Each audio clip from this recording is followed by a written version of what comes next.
ক্যাম্পে জীবন ভবিষ্যৎ অনিশ্চিত। নিজ দেশে ফেরার অপেক্ষায় লাখো লাখো রোহিঙ্গা। কিন্তু বাংলাদেশে আশ্রয় পাওয়া এই জনগোষ্ঠীর স্থায়ী সমাধান কোথায়? সরকারের অবস্থান, মানবিক কারণে আশ্রয় দেওয়া হলেও রোহিঙ্গা সংকটের সমাধান কারা করবে? রোহিঙ্গা সংকটকে মিয়ানমারের অভ্যন্তরীণ সমস্যা উল্লেখ করে স্থায়ী সমাধানের দায়িত্ব দেশটির সরকারের উপরেই দিয়েছেন আইন, বিচার ও সংসদ বিষয়ক মন্ত্রী মোহাম্মদ আসাদুজ্জামান। রোববার ২৩ আগস্ট রাজধানীর জাতীয় প্রেসক্লাবের তোফাজ্জল হোসেন মানিক মিয়া হলে এই কথা জানান মন্ত্রী। রোহিঙ্গা সংকট, বর্তমান বাস্তবতা ও ভবিষ্যৎ করণীয় শীর্ষক সেমিনারে তিনি বলেন, জাতীয় নিরাপত্তার পাশাপাশি রোহিঙ্গাদের মানবাধিকারও গুরুত্ব দিয়ে দেখছে সরকার। রোহিঙ্গারা বাংলাদেশি না। আমরা বলতে চাই রোহিঙ্গারা এই ভূখণ্ডের জনগোষ্ঠী না। আমরা বলতে চাই রোহিঙ্গারা মানুষ। আমরা বলতে চাই রোহিঙ্গাদের মানবাধিকার আছে। আমরা বলতে চাই রোহিঙ্গাদের সংস্কৃতিগতভাবে, নৃতাত্ত্বিকভাবে তারা ওই ভূখণ্ডের অধিবাসী এবং সেখানে আন্তর্জাতিক আইনে তারা কিছু প্রোটেকশন পাওয়ার অধিকার রাখে।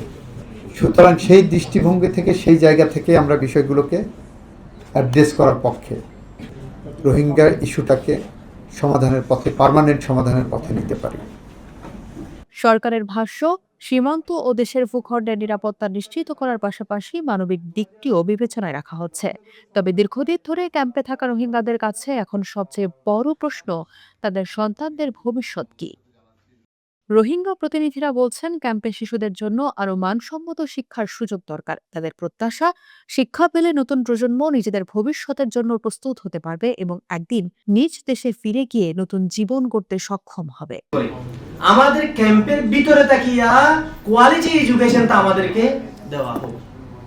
কোয়ালিটি এডুকেশন যদি আমরা ইনশিওর করতে পারি, আমরা নিতে পারি, আমরা কোনটা ভালো কোনটা খারাপ এটা আপাতত চিনতে পারবো। ওদের বাইরে যাওয়ার কোনো অপরচুনিটি নাই। আর এই যে ফেক আইডি কিংবা আইডি, এটা কিন্তু করছে ওর চাপের কারণ।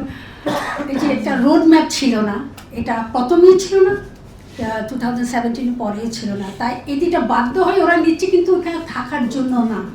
এটা আমি আপনাদেরকে 100% আমি একদম bond sign, because I am a lawyer also, bond sign. এরা কিন্তু যেটা ওরা শুধু থার্ড রিসেটেলমেন্টের জন্য। তো রোহিঙ্গারা আদৌ বাংলাদেশে থাকা আগ্রহী নয়। বিশেষজ্ঞদের মতে, শুধু আশ্রয় দিয়ে এই সংকটের সমাধান সম্ভব নয়। রোহিঙ্গাদের নিরাপদ প্রত্যাবাসনের জন্য প্রয়োজন মিয়ানমারের রাজনৈতিক সদিচ্ছা, নিরাপত্তার নিশ্চয়তা এবং আন্তর্জাতিক সম্প্রদায়ের কার্যকর ভূমিকা। বিশেষজ্ঞরা বলছেন, দীর্ঘদিন ধরে ক্যাম্পে বেড়ে ওঠা একটি প্রজন্ম মিয়ানমারের বাস্তব জীবন থেকে বিচ্ছিন্ন হয়ে পড়ছে। তাই একদিকে তাদের শিক্ষা ও মানবিক অধিকার নিশ্চিত করা, অন্যদিকে নিরাপদ ও মর্যাদাপূর্ণ প্রত্যাবাসনের পথ তৈরি খুবই জরুরি। একদিকে মানবিক কারণে বাংলাদেশে আশ্রয়, অন্যদিকে জাতীয় নিরাপত্তা ও দীর্ঘমেয়াদী অনিশ্চয়তা, সব মিলিয়ে রোহিঙ্গা সংকট এখনও বড় চ্যালেঞ্জ। রোহিঙ্গাদের চাওয়া নিরাপদ পরিবেশে নিজ দেশে ফিরে যাওয়া, বাংলাদেশের অবস্থানও স্থায়ী প্রত্যাবাসনের পক্ষে। প্রশ্ন একটাই, মিয়ানমার কবে সেই দায়িত্ব নেবে, আর কবে শেষ হবে রোহিঙ্গাদের অনিশ্চয়তার এই দীর্ঘ অপেক্ষা? বাংলাদেশে আশ্রয় মিললেও স্থায়ী ঠিকানা হিসেবে নিজেদের দেশ মিয়ানমারকেই দেখছেন রোহিঙ্গারা। এখন দেখার বিষয়, নিরাপদ ও মর্যাদাপূর্ণ প্রত্যাবাসনের সেই পথ কবে বাস্তবে তৈরি হয়।